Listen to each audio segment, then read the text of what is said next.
Did you see something wrong with this situation? Let's see what happens next.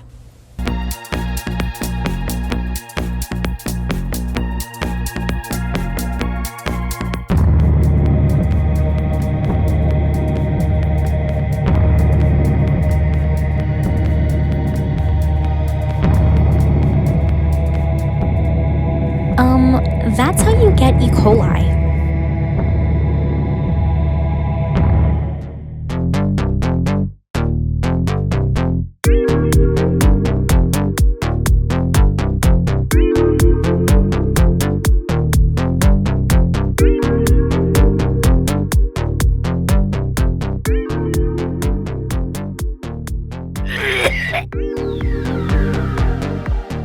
Hi, my name is Kay. I'm the epidemiologist here at Amarillo Public Health. And so today I'm going to talk with you about E. coli. E. coli is a bacteria you might have heard about, and it can make you sick when you eat or drink it. And so I'm going to tell you 3 things that you probably don't know about E. coli. So the first thing is that E. coli, there's actually many different types of E. coli.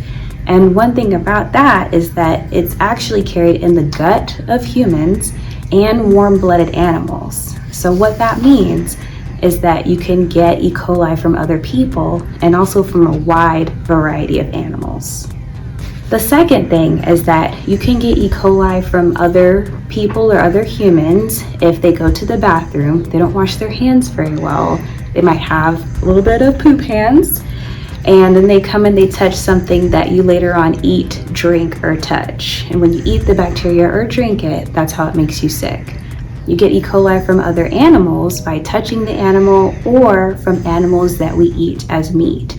And you can also get E. coli from fruits, vegetables, things like salads that have gotten the bacteria on them. That's what we call contamination, when the bacteria gets someplace that we really usually wouldn't find it. The last thing is that there are some types of E. coli that can actually make you really sick, especially if they produce something called a toxin. A toxin is just like a poison, but it's made naturally by living things. There's one really bad toxin called Shiga toxin that's produced by E. coli. And there's actually 4 ways you can protect yourself from the Shiga toxin. So the first way is, of course, hand washing. 20 seconds, warm water and soap is the best way to do it. If you don't have a sink available, you can also use hand sanitizer if you look at your hands and they look clean.